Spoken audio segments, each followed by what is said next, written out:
Okay, we will get started. Welcome to our Bountiful City Council work session, Tuesday, March 25th at 6 p.m. And the first item for us to talk about is just getting some clarification on direction for our community gardens. And I'll turn the time over to Gary Hill. Thank you, Mayor. Back in June 2024, the council held a work session to talk about a possible community garden. We talked about a variety of levels of involvement from the city and some very high-level discussion about locations. And the direction given at the meeting by the majority of the council was to provide a garden space if there was an organized group that came forward and could manage the garden and take care of it. There was also the conversation that at that point in time, we'd get a little more serious about identifying a location. So in the meantime, Parks staff looked at some options, and then not too long ago, on February 27th, some members of staff, along with Mayor Harris and Councilmember Price Hewish and Councilmember Child, met with some of our good residents, some of whom are here tonight. Good to see you. To listen to a proposal about community gardens, what they would do, and staff had prepared a roles and responsibilities sheet that we shared with them, but there was just a lack of, I think, of certainty on what role the city would play. I think it was staff's assumption after the last council meeting that our role would be primarily that of a landlord, that we would provide the property and that the community garden group would take care of all the maintenance and the preparation, but also take care of signing people up and the money, and then consistent with any other relationship we have with folks who do work or provide events on our property, we would have them get insurance, which is we require $2 million of insurance, or coverage, I should say.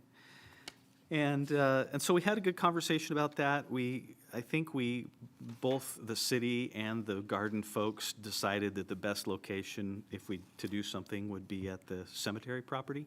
Where exactly, I think, is to be determined over there, but whether that's on the east side or the west side, it seemed like that was something that we could figure out and get done.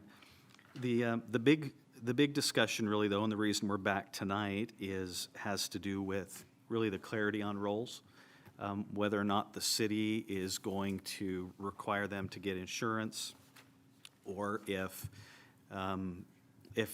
that will become basically a city operation and covered under city's insurance. And then what about collection of fees? Are we going to collect fees? Are we going to require them to collect fees? And then there's a variety of other smaller things that we probably ought to clarify too. Under the landlord role, we probably would not do anything other than put in the sprinkling system, the irrigation system in the first place. But I think the community garden folks were hoping that we would enter into an agreement with Centerville to borrow their plowing equipment, that we would till the ground at the beginning of the season, a few things like that. So tonight, it's just a conversation from you all to get some clarity on where you want to go and what level of involvement you want the city to have.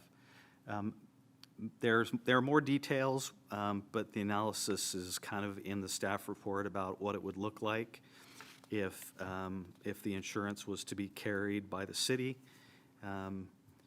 The long and short of it is that if we are not covered for liability, then we'll have to manage the risk, which will require some level of staff involvement on probably a daily basis to check operations, check the property and things like that. And then there's certainly a process by which we could use cash receipting, but we'll have to work through some of the details. If it turns out that we collect and then remit the cash to the organization, we obviously have to follow the Utah Money Management Act, and at that point the money is considered public money, public funds, and so we have, for disbursement of public funds, we have to follow all the same rules that we would for any other public disbursement of funds that we went through. None of it is undoable. It's just a question of where you want us to be. So with that, happy to answer questions, but turn the time back to you, Mayor. Thank you. Yeah, thank you for that recap. Because we are short 2 council members tonight, Gary, you had a chance to talk to Richard, right? So Beth Child, since she's out of the country, she did send her thoughts. And what she said is that she reviewed the June work session where we talked about it, where it was first discussed, and then she attended the recent meeting with the recently organized community garden volunteer group, and she was really impressed with their willingness to be flexible and problem solve. And she thought that she has said, "I have the confidence that this group has the knowledge and commitment necessary to carry the community garden forward." She said, "I support moving forward with the community garden with the city providing water and land across from the cemetery if that's the final decision, and with the volunteer group taking care of the work, insurance, and fee collection." She said, if there's hesitation, she would suggest that we give it a provisional try this year and reevaluate in the fall to see if it's a successful season with community interest and it doesn't overburden the park staff and the community garden leaders are still committed, then we can plan to try again next year. So she was saying that she'd like to see it have kind of a trial year if we would like to do that. So that was kind of her thoughts on it. And then Richard reported that he, on the rubric that we have where it has kind of different levels of involvement for the city, I don't want to speak for him. Maybe you can indicate what he had said. Sure. Yeah, so I reminded him of what was said at the last council meeting, and I went back and looked at the recording. And what he said is he was somewhere between the facilitation and the education spectrum is where he wanted to be. So I just asked him, I said, do you feel any differently than that? And he said, I have zero change in opinion. So that was the limit of the conversation. Thank you. So what about the rest of you? Like to hear from each one just to make sure that we're clear on what the direction is going forward. I feel like you're looking at this end, so do you want to start on this end and we go that way? I'm looking at whoever is ready. They were looking. Okay. So I don't know that my opinion from our prior discussion is unchanged. I'm still a little worried about the burden on the Parks Department with the overall tasks that they currently have on their plate. We're currently down a crew lead and have that posted for applicants. The Parks Department hasn't yet advertised for their summer seasonal people that they'll bring on. Those often come on kind of as school is letting out. And from the timelines, it looks like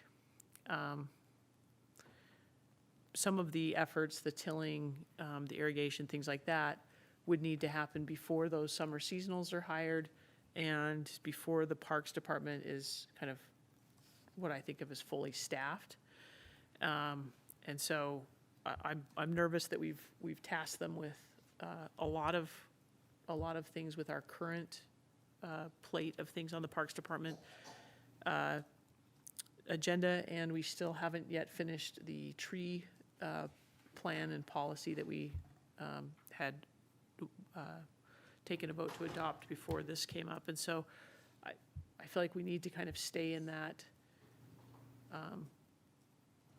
helping, providing an opportunity for the community members that are interested, but being very careful about overcommitting our park staff, because then I think we'll see many things suffer from overcommitting them in the spring when we just don't have enough resources yet.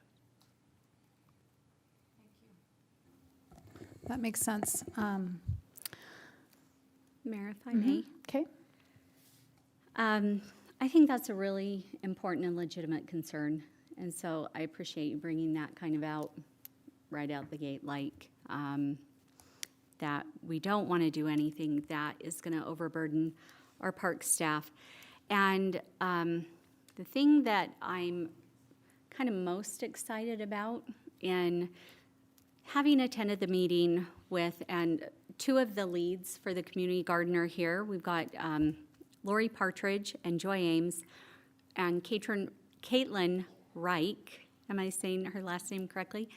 They've kind of, they have formed a leadership team, and they're really amazing. And so I guess one thing that I feel really confident about right now is we have a group of dedicated volunteers who are already saying, pick us, we're ready.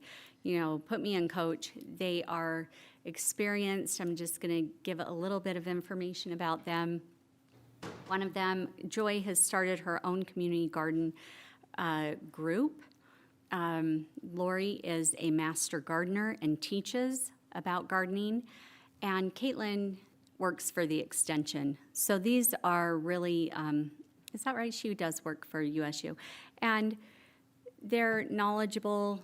They know about gardening. They're kind of committed to the task, and they're ready to say, we are ready to undertake the lion's share of this. And I think, so like when I look at, sorry, I'm going to be popping on and off my glasses like crazy because I just got cataract surgery. So, sorry, that was TMI, but anyway. When I look at the facilitation model, I think it's, like the city providing the gardening space. I think we all feel pretty good about that. But the group would manage, and they've put a presentation together where they've shown how they are planning to manage it and would be highly organized and making sure that there's a rules and procedures that the city would feel comfortable with. They've kind of, one thing that's cool is we don't have to look very far. Kind of a city that shares our DNA is Centerville, so we don't have to look very far to see a really amazing, successful model, but they're all over. And Centerville has like a great beginning point for rules, procedures, regulations, and we met with Erin Red from Centerville, who really, she is the day-to-day operator and day-to-day manager, and she's the field. She fields all the questions. She fields all of the concerns, and things come to her first. And frankly, it was really nice to talk to her because she has longevity, like 9 years of managing the community garden. And so she was able to kind of give us a longer viewpoint of like, what does this look like over time? And I think because the community garden is something that is kind of smallish, there's only, let's say 30 to 40 participants or plots. And people who get involved really want to be there. They really want this opportunity. So I think you've got like a super engaged group of people. And anyway, I just wanted to recognize these amazing women who have already kind of done a lot to say, we're here, we're ready, we want to be that city partner. I think looking at the Centerville model, again, I think that's one reason why we were kind of like, oh, maybe we could use the tiller. If that's something, if an interlocal agreement, I think that's something that hadn't been discussed before. And so that was a proposal, and maybe that's one of the additional little things, like, is that something people would want to do or not do? The insurance, again, I understand that there are a lot of ways to go about this. Again, thinking, how do we mitigate additional work for the Parks Department, or, and too much involvement. And so, but again, I do think there are multiple ways of looking at it with insurance. And if there is a fee, which I think is anticipated that there would be a fee, it's possible that the insurance policy, the liability policy, could be paid out from fees. Or alternatively, as Centerville, their community garden is just carried under the liability of the city, and they don't have an additional policy. I understand that there are different models out there, and our city attorney has laid out some of those concerns in the report.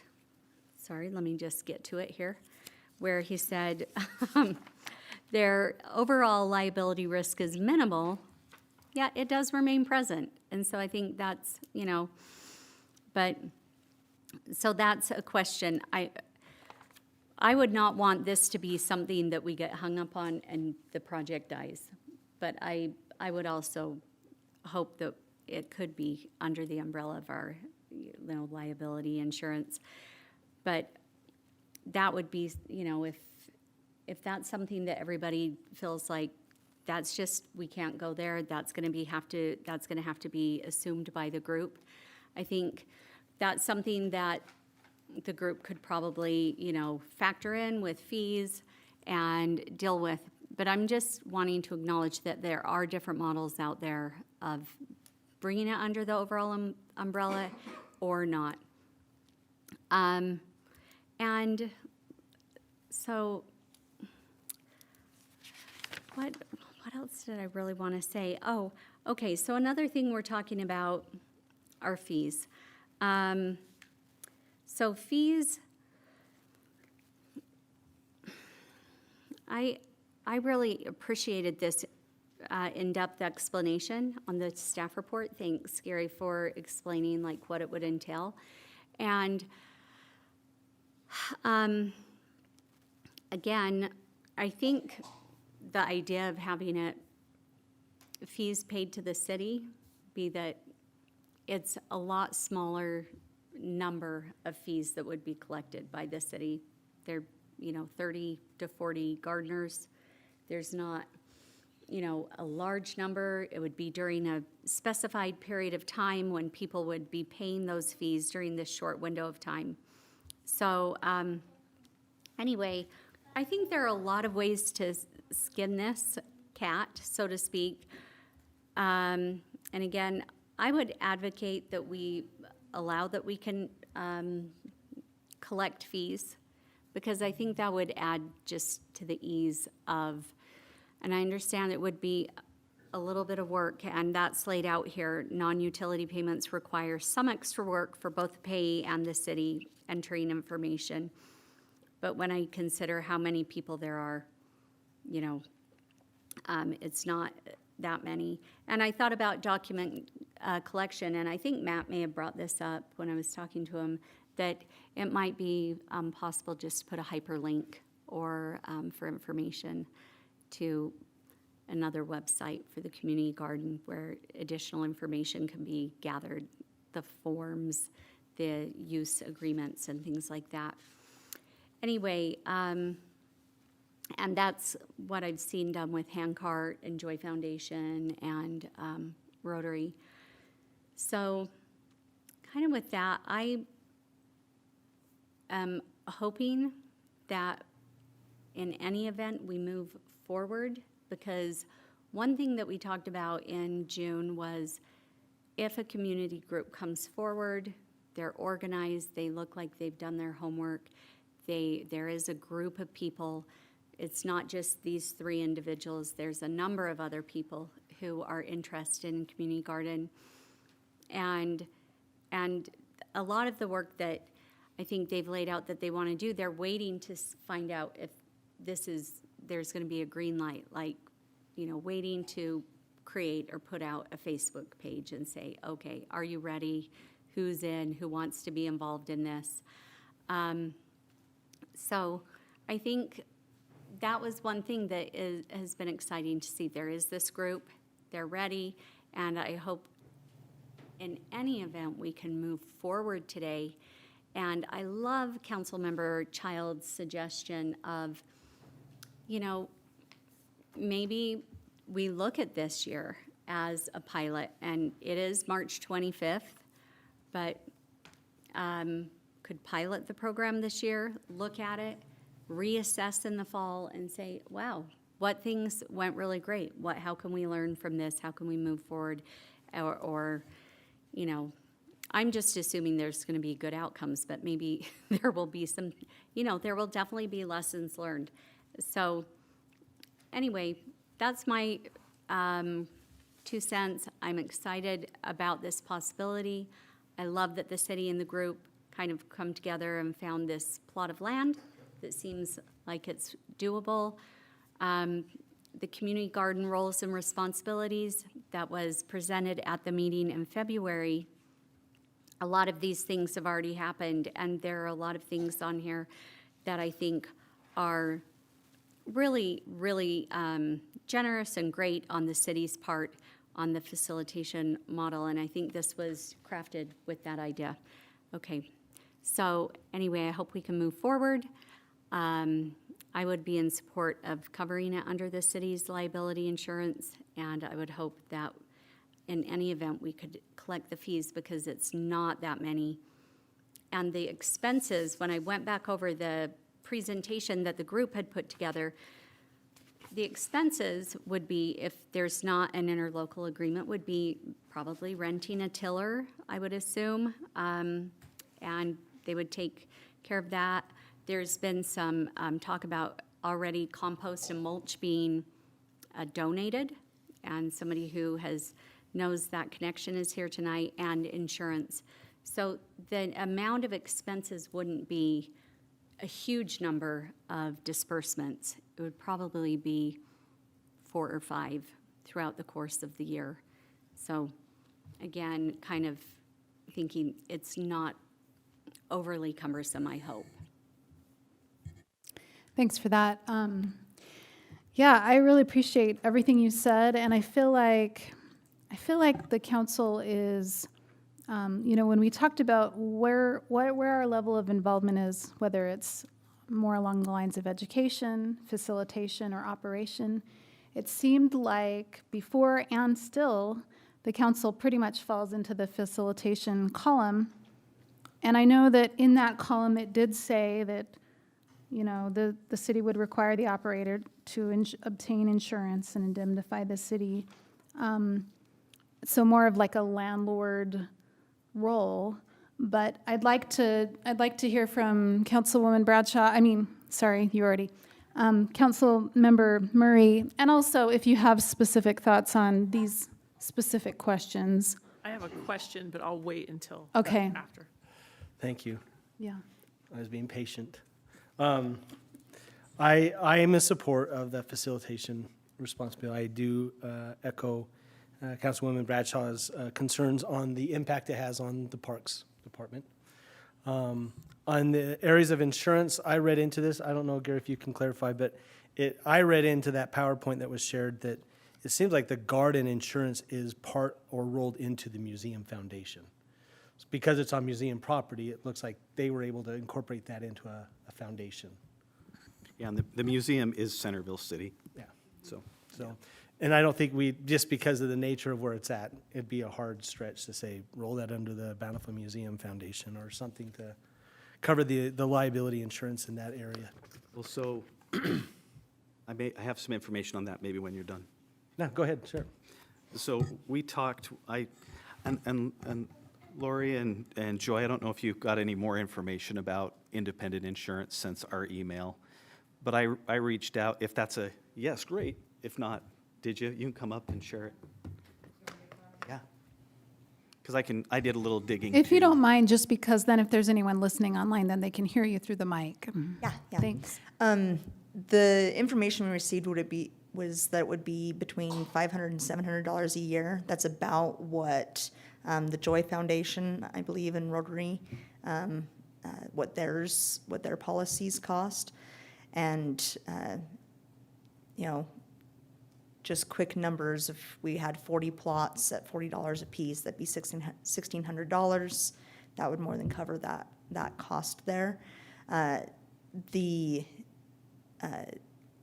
To address the concern of, if I may take some liberty here, to address the concern of putting pressure on the parks this spring, it being so late already in the spring, we've kind of felt as the community group that maybe this year is not the best opportunity to do a trial, but that using this year, we can develop more interest in the community and be better prepared to really move into it next year, which would also give the Parks Department some time in the fall and winter where they can do the installation of the irrigation and things like that they may not have time for before we're ready to plant in 6 weeks. I'm glad that was one of my points too, is the planting time period is almost quickly closing, and government sometimes doesn't move as fast as the window we have to. That was our thought as well. So, but that, I appreciate you sharing that.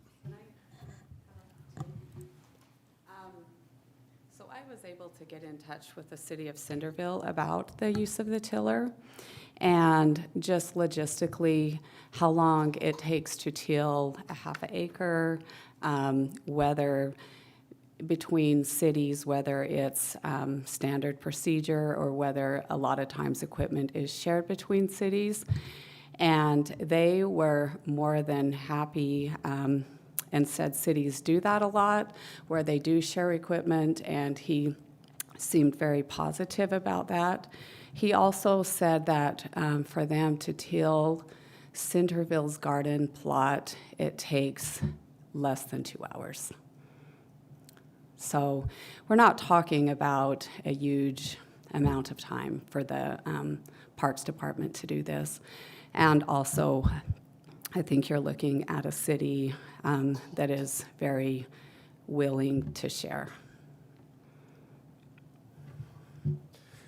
And not solution, but one of the thoughts I had on the plowing part is the current owner or user of that property, just tying that when he's out doing the same prep for his portion, using the same plow to plow the same thing. So, but yeah, I'm in favor of having more dialogue, getting this really nailed down. I appreciate the suggestion of use this year as a way to really get this nailed down, and so that they can approach it in the right window of opportunity to start planting. So, Mayor, if I might just add a few additional thoughts as we're contemplating this. You know, our staff had prepared from our prior meeting and included again in our information packet this chart of education, facilitation, operations. But as I was listening to Councilwoman Price Hewish talk about kind of her hopes and wishes for this, to me it comes down to whether we're thinking about this as a private entity or a public entity, whether we're treating this like we would the Bountiful City Youth Council or the Service Council, or the way we have now taken over the operation of the farmers market versus the Bountiful Davis Arts Center, the Main Street Merchants, which are groups that we are engaged with and see as valuable members of our community, things that we are absolutely supportive of and do want to help facilitate, but we're not bringing them into the umbrella of a city operation. And that's the debate that maybe we ought to be having. You know, this would be a similar conversation that we had a few years ago on the farmers market, and because we had that discussion about these are overall goods. You know, no one thinks having a youth council is a bad thing. We think it's a good thing. A farmers market is a good thing. A community garden is a good thing. They're all good things. It's how do we, with the staff we have, how thin can we spread them? When do we have to add another FTE?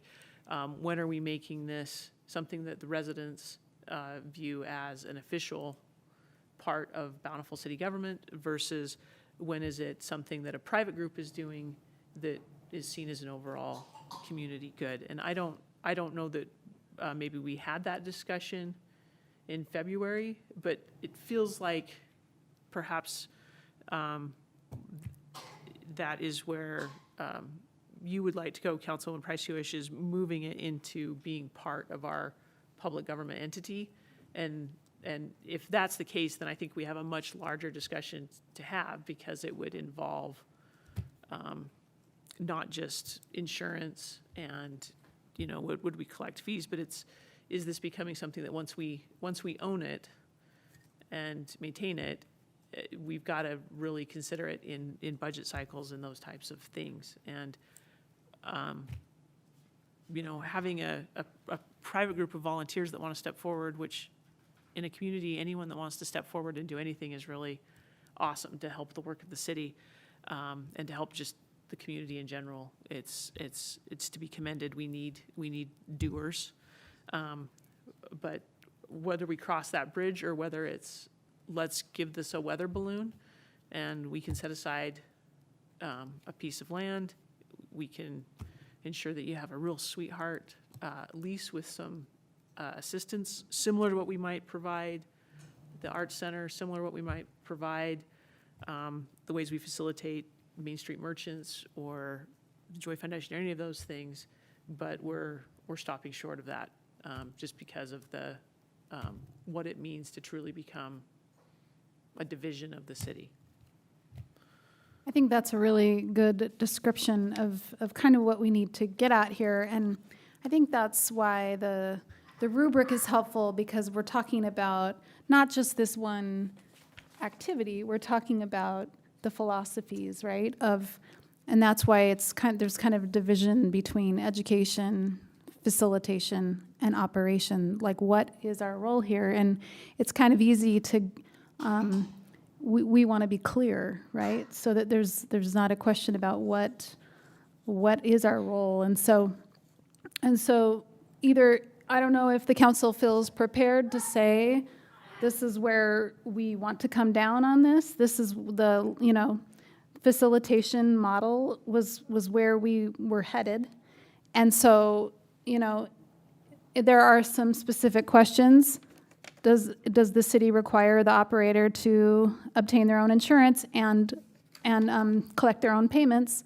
Or are we taking on some of those things that makes them kind of cross more over into the realm of city operations, right? And so that's the question that we need to be clear on. And if the council's ready, I mean, I know that Councilwoman Child kind of mentioned what she felt, and Councilman Higginson, and so we just want to be clear so that there's a clear path forward and we know what the plan is.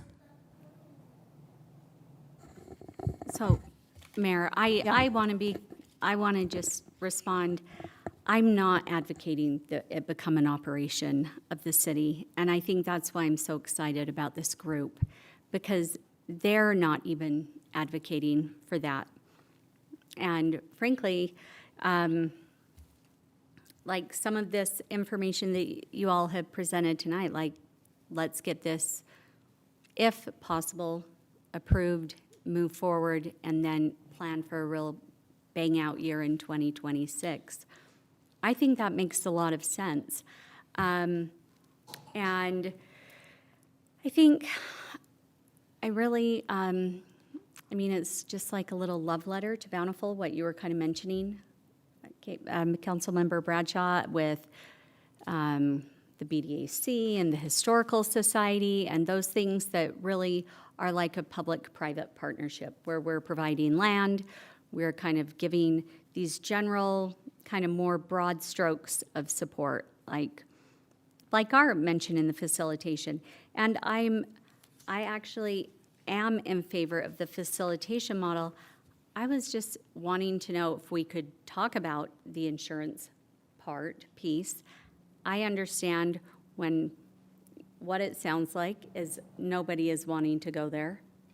And also the money collection part. just because it's a small organization, a small group. If that is something where people are like, we don't want to go there, I also understand that that might be, something that will have to be hammered out by the group in the next, 10 months, 8 months, as you plan forward. And so I actually am in favor of the facilitation model. I think it's worked well in the past. It's working well right now with some of these wonderful organizations that we have in this city. And what I see is a group of people who are willing to be not just one, 3, organized. I mean, there are more than that, but an organized group. And so, again, I'll just say I am not advocating for operation. I think facilitation, I think maybe if it could be categorized in a way was maybe like facilitation tiny plus with fees and insurance. But I'm willing to recognize when I might be the only one feeling that same way. I think the community group understands the need to manage, maintain, create the rules, set expectations, be organized, and work forward. And so I hope that we can make a decision tonight and move forward, because it sounds like Councilmember Child has stated her opinion, and Councilmember Higginson. And you're right, we do have a lot of different models, and we are all concerned about the Parks Department and not over complicating things for them. So anyway, Thank that's you. my opinion.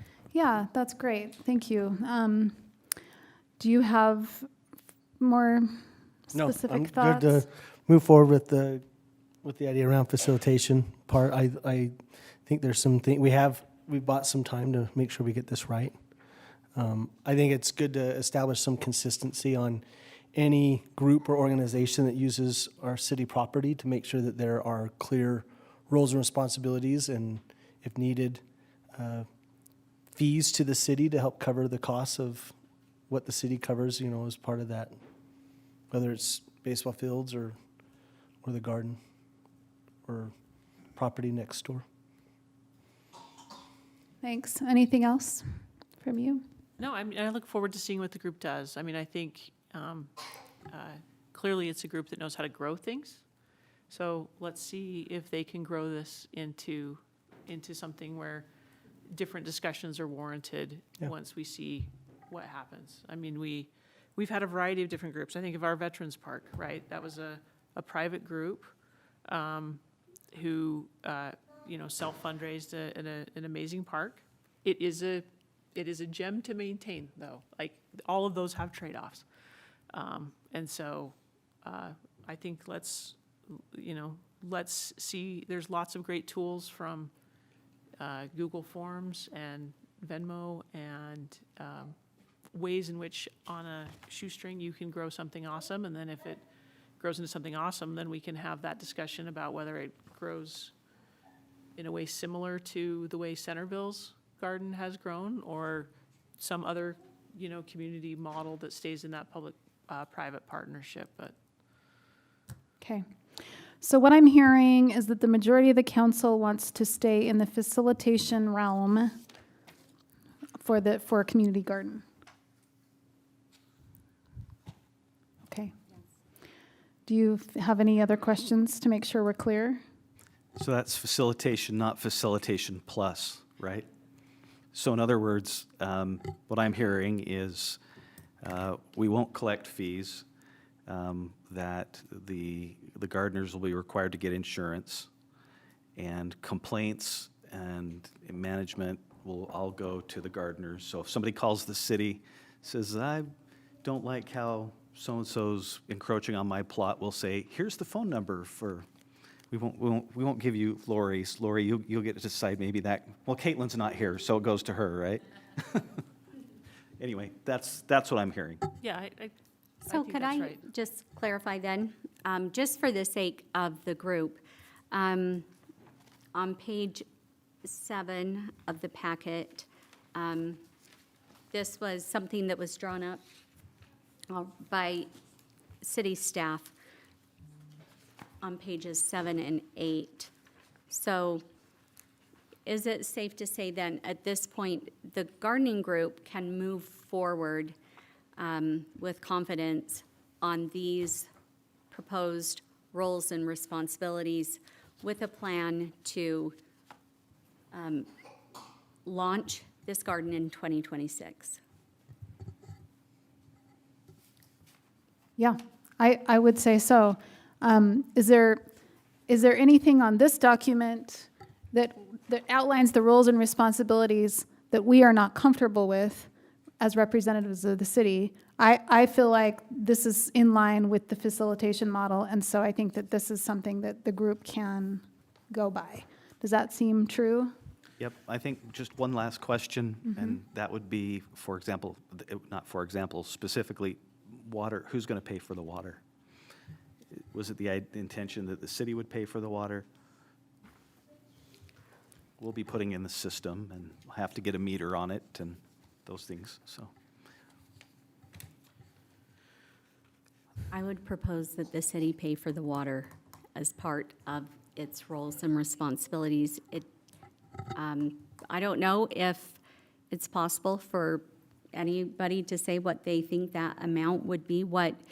Maybe we could talk to the farmer who rents most of that property there on the east side and find out kind of what the water cost is there and what it might be. I think the only question I have, and maybe Lloyd or Brock can answer this, is there is a different rate for government based upon acreage, and where I think we're paying a heck of a lot more for our water than others are.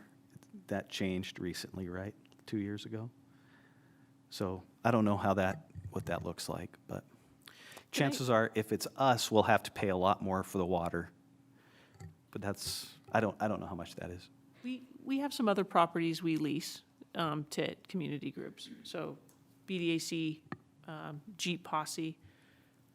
Do our lease agreements have us paying for the water Yeah. or their utilities, or do those entities pay for the utilities? They pay for the utilities. I think, So the Historical Society has their own meter. they're shared. Baseball, sometimes we're using it, sometimes they are.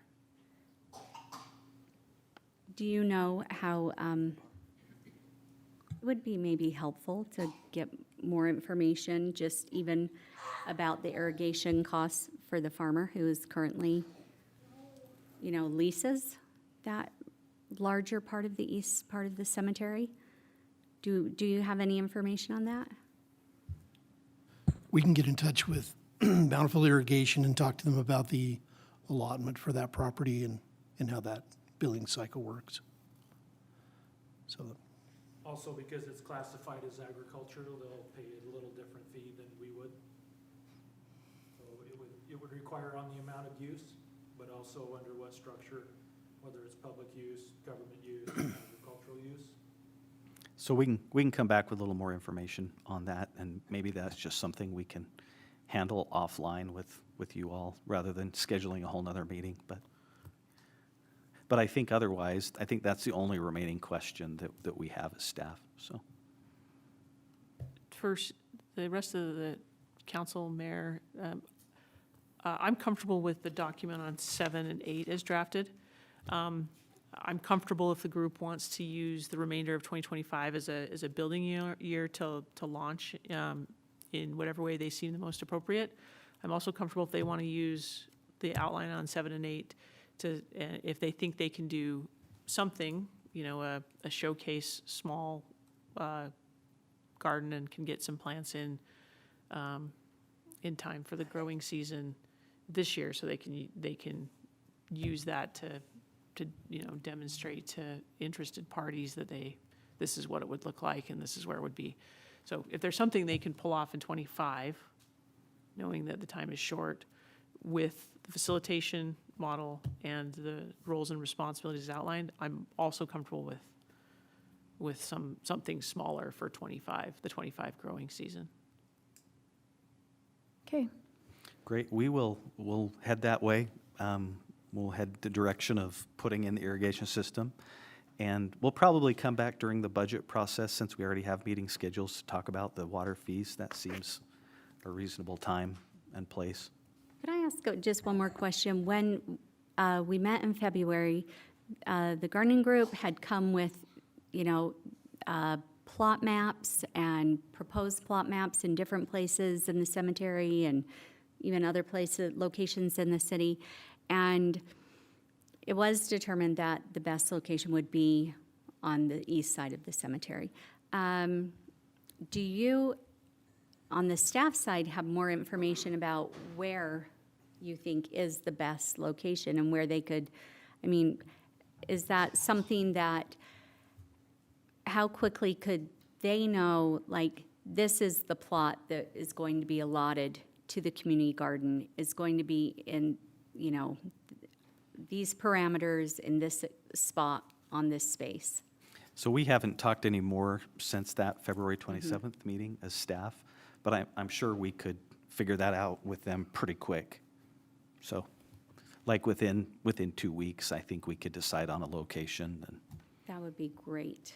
That's awesome, because that also helps with the moving forward, and possibly, like Councilmember Bradshaw mentioned, if there could be, then you'll know what you're putting out there in advertising and saying, this is it. So great, thank you.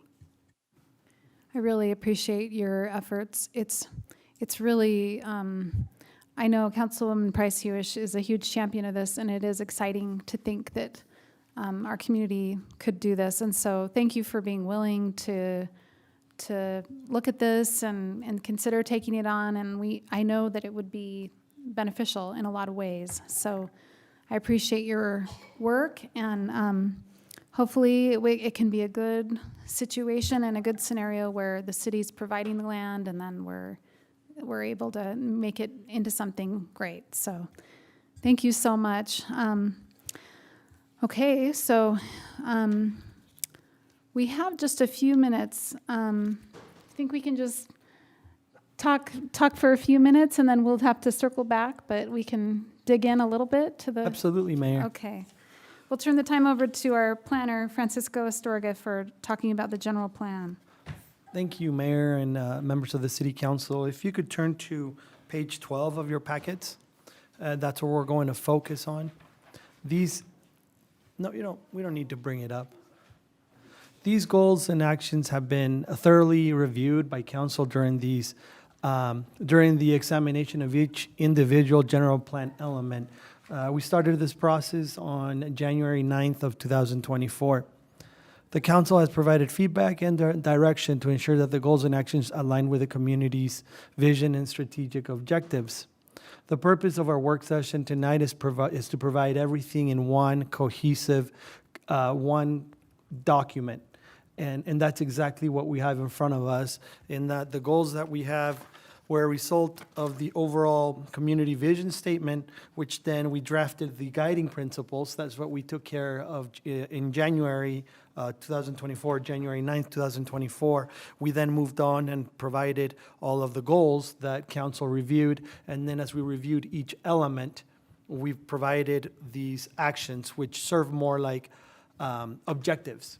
So we started on page 12. We started with a welcoming community for everyone, and we've got goals 1 through 4 with the specific items, actions, or objectives that fall under each goal. So based on the limited amount of time, we thought we would get started on welcoming community. That's on page 12. And we've compiled everything. We've done some further editing to make sure that it falls and it makes sense. And at the same time, as a way of reminder, the Planning Commission eventually will review the entire comprehensive general plan. They'll have an opportunity to review these, and then it does come back to you as the legislative body for review and final adoption of the comprehensive general plan. So we wanted to just divide it up in 6 different sections, as these are the exact same sections that we have regarding the guiding principles. And that's where we lined up all of the different goals regarding, most of them are from the water element, the economic development element, some from the land use component element, and then the housing. The reason why I focus in some is that we have more specific in the in the land use map, where we have a collection of specific not necessarily goals, but more of a guiding policy regarding the function of how the future land use map functions in collaboration with the future zoning designation. Does that make sense? So with that said, if we focus on page 12, given that we have possibly 7 minutes left here, if you have any comments regarding the goals and actions outlined or drafted on page 12, which is a welcoming community for everyone. Mayor, I have a question Sure. for Francisco. On goal 4, action items 2 and 3, we're not using the place types we've identified in the general plan when we, talk about the mixed zones near transit or those things. Should we be using those specific place type names that we've called out in the plan in action item 2 and action item 3 for goal 4? We didn't want to amend the specific language of actually 1, 2, and 3 based on the fact that, if you recall, a few years ago, we did do that, or we didn't use the appropriate hyphenation in the grammar. And then the Department of Workforce Services indicated that we weren't in compliance with the moderate income housing goal implementation. So that's why we included 1, 2, and 3, as these are part of at the time there were 26 different menu items that we had to pick from in order to comply with Senate Bill 34 from 2020, I believe. Could have been 2019. So we decided to keep these as is and not change that aspect. Does that make sense? Okay. And that's why we didn't want to change it, in that we don't want to get accused by the state of not following the exact language, as they took a very literal interpretation of that. We remediated that. We changed those goals from the time, but that's the reason why we feel that we don't want to amend the language of action 1, 2, and 3 under goal 4. Sorry about the button here. Does that make sense? It does make sense, and I do recall the Department of Workforce Services dinged cities for using acronyms or not the exact language of the bill. And if that's the case, then I will drop my objection. It just seemed weird. We spent so much time crafting the place types and not to then reference the place types. But You're absolutely right in that. we'll thank the legislature and leave it alone. Thanks. Good question. Mayor, Yeah. if I may, there are a few places. First of all, I just want to say, I think this is really great. I mean, as I was reading it, I got so excited, and I thought, oh my goodness, this is really representing so much hard work and by your department and all of us and the staff. It's just, the care and work that's gone into this is obvious. But I do have a couple of places in here that I have a question where we're talking about, like, it's being like pedestrian facilities or non-motorized transportation, or just say multimodal and not calling out active transportation. And I think when there are just a few places, the welcoming community, goal 1, action 2, and then on page 14, guiding principle, connected community, goal 2, action 1, and where there's an opportunity to use the language that we put in our goals for the general plan update, which was, as part of the transportation plan, to consider active transportation. And that's the language that's used by the WFRC, the UTA, Get Healthy Utah, neighboring cities, and we set that out. And so I was just hoping in these places where we talk about non-motorized, because that's kind of the definition of active transportation. It's human-powered modes, such as biking and pedestrian, that reduces reliance or use of motor vehicles. And so, like where it says widen and or buffer pedestrian facilities, I was hoping we could say active transportation, because we've talked about that, or pedestrian and active transportation. Which, So, sorry, I'm back on page goal and 12. Okay. Goal, guiding principle, welcoming community. Goal 1, action 2.